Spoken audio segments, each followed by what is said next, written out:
নমস্কার বন্ধুরা, আবারও আজকে চলে আসলাম আমি প্রিয়া ধানবাদ থেকে আপনার সামনে একটি নতুন ব্লগ নিয়ে। আশা করি আপনারা সবাই ভালো আছেন, সুস্থ আছেন। আমিও আপনাদের সবার আশীর্বাদে, সবার ভালোবাসায় আস্তে আস্তে ভালো থাকার চেষ্টা করছি। কারণ আপনারা জানেনই কী অবস্থা আমাদের এখন ফ্যামিলির উপর দিয়ে গেছে এবং যাচ্ছে। সেই দিনটা কাটিয়ে ওঠা একটুখানি কষ্টেরই ব্যাপার। তো চেষ্টা করছি যাতে একটু একটু করে ভালো থাকা যায় সবাই নিজেদের মধ্যে। আর সকালবেলা উঠে ফ্রেশন আপ হয়ে গেছিলাম, তারপরে বিছানাটা গুছাচ্ছি। তো একটু টাইম লাগলো, কারণ কি প্রিয়াংশু উঠেই ওকে ফ্রেশন আপ করিয়ে নিয়েছি, একটু বিস্কিট খেয়েছে। তো ওই ডাব্বাটাই আমি সরিয়ে রাখলাম, একটু বিস্কিট খেতে ভালোবাসে। তাহলে আমি খুব বেশি দিই না, দুটো করে দিই। এখন সকালে দুটো, তো বিকেলে দুটো, অমনি করে দিই। আপনাদের সাথে কথা বলতে বলতে যে আপনাদের প্রণাম জানিয়ে দিলাম। আপনারা সবাই ভালো থাকবেন, সুস্থ থাকবেন। সব বড়রা আমার প্রণাম নেবেন, ছোটরা ভালোবাসা নেবেন। এখানে বাবা না ঢ্যাঁড়স কাটছে। সকাল সকাল বাবাকে বললাম, বাবা কাটো, কিছু করবো। বাবা বললো তাই? বললাম হ্যাঁ, ঢ্যাঁড়সের তরকারি করব, আর কিছু করব সেটা আপনাদের সাথে অবশ্যই শেয়ার করব। এসে গেলাম কিচেনে ভাতটা বসিয়ে দিতে। ভাত বসিয়ে দিচ্ছি। ভাত বসিয়ে আমরা একটু মুড়ি খেয়ে নেবো, বাবা আর মেয়ে মিলিয়ে মুড়ি খেয়ে নেবো। প্রিয়াংশুকে সকালবেলায় আমি একটুখানি চিড়ে খাইয়ে দিয়েছিলাম, দই চিড়ে খাইয়ে দিয়েছিলাম। কয়েকটা আলু নিয়ে নিচ্ছি, যে ওইটা বাবা কেটে দেবে বলেছে। ভেন্ডিগুলো কাটা হয়ে গেছে। এই পরে এসে গেছি একটা দারুণ জিনিস করতে। জানেন, এখনও অবধি বলেছি না, ক্যামেরাটা ঠিক মতন সেট করতে শিখিনি, একটু একটু হয়ে যাচ্ছে ভুলভ্রান্তি। তো ওই জন্য আমি আর প্রিয়াংশু না, ওই যে ঢ্যাঁড়সটা নিয়েছি না, সেই ঢ্যাঁড়সটা দিয়ে না প্রিন্টিং করছি, হয় না ব্লক প্রিন্টিং টাইপের, লেডি ফিঙ্গার প্রিন্টিং করছি। একটু ওয়াটার কালার নিয়ে নিয়েছি, এবারে আমি আর প্রিয়াংশু দুজনে মিলে বসে বসে করছি। তো আপনাদের সাথে এটা শেয়ার করেই দেবো, ওকেও দেখিয়ে দিচ্ছি, ও করছে আমিও করছি।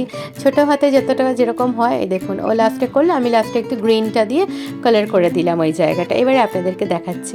এই দেখুন কি বানালাম আমরা। আপনারা বলবেন কিন্তু কমেন্টে কেমন হয়েছে। ও কিন্তু এই স্ট্যাম্পগুলো সব নিজে নিজে করলো, ওর হাত ধরে ধরে আমি করিয়ে দিলাম। আর এই হচ্ছে সব জিনিসগুলো। খুব হ্যাপি হয়েছে দেখুন। এরকম ছোটো ছোটো অ্যাক্টিভিটি করলে না বাচ্চাদের সাথে বাচ্চারা নিজেরাও খুব খুশি থাকে। আর সামার ভ্যাকেশন বলে কথা, একটু করা ভালো, তাই না? দেখতে পেলেন ভেন্ডি দিয়ে কি করলাম? ঢ্যাঁড়স। ঢ্যাঁড়স দিয়ে তো হয়ে গেল কাজ আমাদের। একটা বুড়ো ঢ্যাঁড়স বেরিয়েছিল, ভাবলাম কি করবো, ফেলে দেবো? না, ফেলবো না। তার চেয়ে বুড়ো ঢ্যাঁড়স দিয়ে কোনো কাজে লাগবে, তাই জন্য আমি আর প্রিয়াংশু মিলে লেডি ফিঙ্গার প্রিন্টিং করে নিলাম। তারপরে এর সাথে সাথে শেয়ারও করে দিচ্ছি আপনাদের। আর তার সাথে বাদ বাকি যে ভেন্ডিগুলো ছিল সেটা দিয়ে আমরা তরকারি করে নিচ্ছি। কোনো কিছু ফেলা উচিত না, না? তার ভালোভাবে ওটাকে কাজে লাগানো যায়। আর এই যে সামার ভ্যাকেশনে একটু অ্যাক্টিভিটি হয়ে গেল, ওরও খুশি লাগলো। না তো সারাদিন পড়া, ওরে ঘরেই আর দাদাদের সাথে খেলা, এই তো জীবন। চলুন এবার রান্নাটা করি, ফটাফট দেখে ফেলুন। আর যাদের যাদের এরকম না ওই ভেন্ডির তরকারি ল্যাকটাস ল্যাকটাস হয়, কেন হয় সেটা আজকে প্রসিডিউরটা চেঞ্জ করে দেখিয়ে দিচ্ছি যে কেন হয়। আর এমনি করে করলে পরে আর ল্যাকটাস ল্যাকটাস করবে না, ঘরের প্রত্যেকটা মানুষ খেতে ভালোবাসবে। চলুন তাহলে তাড়াতাড়ি। সবার আগে আমি ভেন্ডিগুলোকে দেখালাম না, বাবা ধুয়ে নিয়েছিল। ধুয়ে নিয়ে ওটা আপনারা চেষ্টা করবেন কোনো টাওয়েল বা কিচেন টিস্যু হলে পরে খুব ভালো হয়, ওটার মধ্যে একটু মুছে নেবেন। মুছে নিয়ে তারপরে ভেন্ডিগুলোকে কাটবেন। এটা ল্যাটপ্যাট করার প্রথম প্রসিডিউর, ফার্স্ট রুল নাম্বার 1, এটা মনে রাখবেন যে ভেন্ডিকে ভালো করে ধুয়ে নিন। ধুয়ে নিয়ে তারপরে ওটাকে মুছে নিন, সে কিচেন টাওয়েল হোক বা কিচেন টিস্যু হোক, মুছে নিয়ে তারপরে ওটাকে কাটবেন। আর চেষ্টা করবেন তখন আপনার চপার বোর্ড বা আপনার বটি বা আপনার ছুরি, ওগুলোতে যাতে কোনোভাবে জল না থাকে। একটা একটা করে কেটে একটা পাত্রে রাখবেন, সেখানেও যাতে জল না থাকে। এটা হচ্ছে ফার্স্ট নাম্বার 1 রুলস। কড়াইয়ে তেলটা গরম হয়ে গেছে, চারপাশে একটু তেল লাগিয়ে নিলাম। আর ভেন্ডিগুলো দেখেছেন কোনো ল্যাতলাত কিন্তু করছে না, সুন্দর করে আমি ভেজে নিলাম। ওটা একটু একটু দিয়ে কয়েকটা এক দুবার ব্যাচে ভেজে নেব ভেন্ডিটা, এরকম করে ভেজে উঠিয়ে নিচ্ছি। পরের ব্যাচের ভেন্ডিগুলোও দিয়ে দেবো। তো ওই পরিমাণই তেল দেবেন আর বুঝে দেবেন, তাহলে কি সবজি খাওয়াতে হবে একটু ভালো মতন। যদি খাওয়ান তাহলে বাচ্চাও খাবে, বড়ও খাবে, এনজয় করে খাবে। আর ওই ল্যাটপ্যাট জিনিসটাও আসবে না। আপনারা পুরো তরকারিটা দেখুন, আপনাদের আশা করি ভালো লাগবে এবং বাড়িতে ট্রাই করবেন। ভেন্ডি আমার ভাজা হয়ে গেছে, আলুগুলো বাবা লম্বা লম্বা কেটে দিয়েছে। গোটা জিরা ফোড়ন দিয়ে আলুগুলোকে চাপিয়ে একটু নুন ছড়িয়ে ঢেকে দিয়েছিলাম। আলুগুলো তাই নরম হয়ে গেছে। এবারে জিরে ধনের গুঁড়ো দিয়ে দিলাম, কাশ্মীরি মির্চ দিয়ে দিলাম, নুন দিয়ে দিলাম স্বাদ মতো, হলুদ দিলাম, চিনিটা নামিয়ে দিলাম।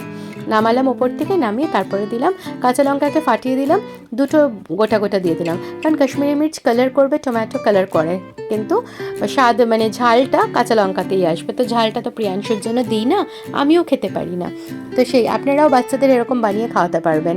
এরপরে আমি ভালো করে মশলাটাকে মানে ওইটুকু তেলের মধ্যে নাড়াচাড়া করলাম, ভেন্ডিটাকেও দিয়ে দিলাম। এরপরে লাগলে অল্প এই যে আমি জল দিলাম, আপনারা চাইলে তেল দিতে পারেন, আমি অল্প জল দিয়ে নাড়াচাড়া করে নিচ্ছি ভালো মতন। ভেন্ডি আর আলুর সাথে গা মাখা মাখা হয়ে যাবে ঝোলটা, আর ভাজা মশলার গন্ধ যখন ছাড়বে ওর মধ্যে জল দিয়ে দেবো, পরিমাণ মতো, এক কারি জল দেবো না, যাতে ফুটে উঠলে পরে আমি একেবারে নামিয়ে নিতে পারি, তাই পরিমাণ মতো এবারে গন্ধটা নিয়ে নিলাম। হ্যাঁ, গন্ধটা পুরো সুন্দর ভাজা মশলার গন্ধ এসে গেছে, বেশি মশলাটাকে ভাজলে না পুড়ে যাবে, তো ওই জন্য আর পুড়াবো না, তাই জন্য খুন্তি ধুয়ে জল দিলাম। আর জানেই তো খুন্তি ধোয়া জল মানে হচ্ছে ভালোবাসার সহিত জল দেওয়া। ঢেকে দিয়েছিলাম, এসে আবার ঢাকনাটা খুলে নিলাম, দেখুন টকবক করে মানে ফুটছে। আর দেখছেন একটার সাথে আরেকটা ভেন্ডি কিন্তু কোনো লাগেনি, টালটালানি ঝোলও না, কামাখা মাখা ঝোল, একেবারে রেডি। এই যে দুপুরের লাঞ্চ রেডি। এখনও ভালো করে দেখতে পারেন ভেন্ডি কিন্তু একটুও গলেনি যে এটার সাথে ওটা ল্যাটপ্যাট লেগে গেছে, ভাত আর ভেন্ডির তরকারি। আর এইখানে দেখছি আমার ছোট্ট সোনাটি মানে আমার প্রিয়াংশু, আর আপনাদের সবার আদরের প্রিয়াংশু, সে জল ভরে রাখছে তার মায়ের জন্য, তার নিজের বটলে ভরা হয়ে গেছে, সে এখন আমার বটলে ভরছে, ওকে কিন্তু একটুও বলিনি, ও ভীষণ কর্মঠ ছেলে, তাই বলি মানে এগুলো সব ঠাকুরের আশীর্বাদ, বড়দের আশীর্বাদের কৃপাতে ও এরকম হয়েছে। আর অবশ্যই হ্যাঁ, এটা আপনারা বলেন যে শিক্ষাটা তো আছে অবশ্যই, আমরা চেষ্টা করি যাতে ভালো শিক্ষাটাই পায়।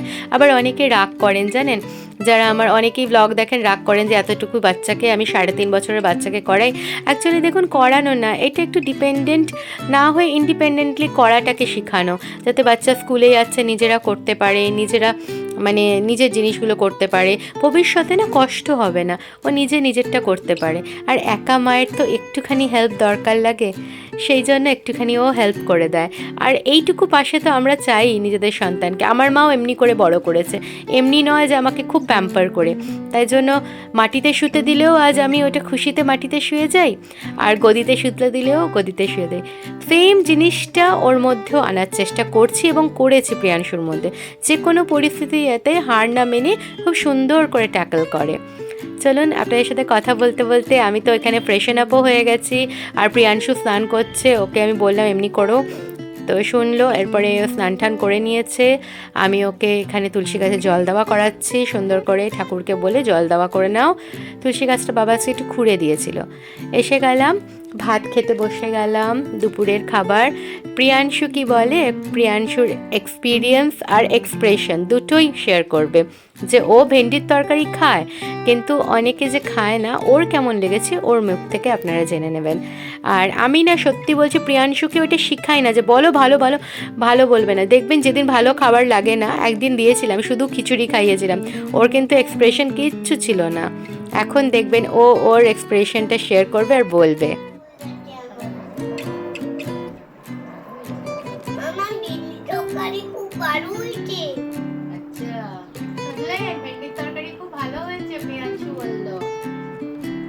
এমনি করে সবাই বাড়িতে বানাবেন, আর সব ছোট ছোট সোনাগুলোকে খাওয়াবেন, বড় বড় সোনাগুলোকে খাওয়াবেন, সবাই খেয়ে নেবে, তাই না?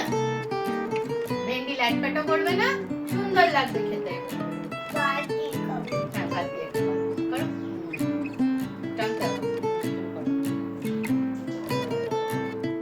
শুভ সন্ধ্যা বন্ধুরা, এসে গেলাম আবার সন্ধেবেলায় আপনাদের সামনে। এসে গিয়েই বাবা তো সন্ধে দিয়ে দিল, আর আমি প্রিয়াংশুর সাথে একটু পড়াশোনা করিয়ে দিলাম, ওকে খেলতে বসে গেছিলো, তাই জন্য আর ভিডিও শ্যুট করতে পারিনি। এদিকে রাত্রের ডিনার আমি তো জানেনই তাড়াতাড়ি করে দিই, 7:30টার সময় ডিনারটা বসাতে এসে গেছি, রুটি করে নিলাম পরপর, আর এদিকে কুমড়ো আলু দিয়ে একটা তরকারি করছি, সবাই এটাই খাবো এনজয় করে। একটু হলুদ দিলাম, একটু নুন দিলাম, একটু টমেটো কেটে দিলাম, কাঁচা লঙ্কা কয়েকটা, বাবা বললো গোটা গোটা দিয়ে দাও, বাস আমি নাড়াচাড়া করলাম, মজিয়ে করছি, টমেটোগুলো গলে গেছে, এবার পরিমাণ মতো জল দিয়ে দেবো, ঢেকে দেবো, টকবক করে ফুটে যাবে, তরকারি কমপ্লিট। বাস এটার মধ্যে একটু বড়িও দিতে পারেন, বেগুনও দেওয়া যায়, ঘরে কিছু ছিল না, শুধু কুমড়ো আর আলু ছিল, তাই ভাবলাম ভাজা করলে সবার হবে না, আর গলায় লেগে যাবে খাওয়ার সব। চলুন আজকের ব্লগটি আমি এই পর্যন্তই রাখলাম, আশা করি আপনারা এমনিভাবেই ভালোবাসা দিয়ে আমার পাশে থাকবেন। Tata, take care.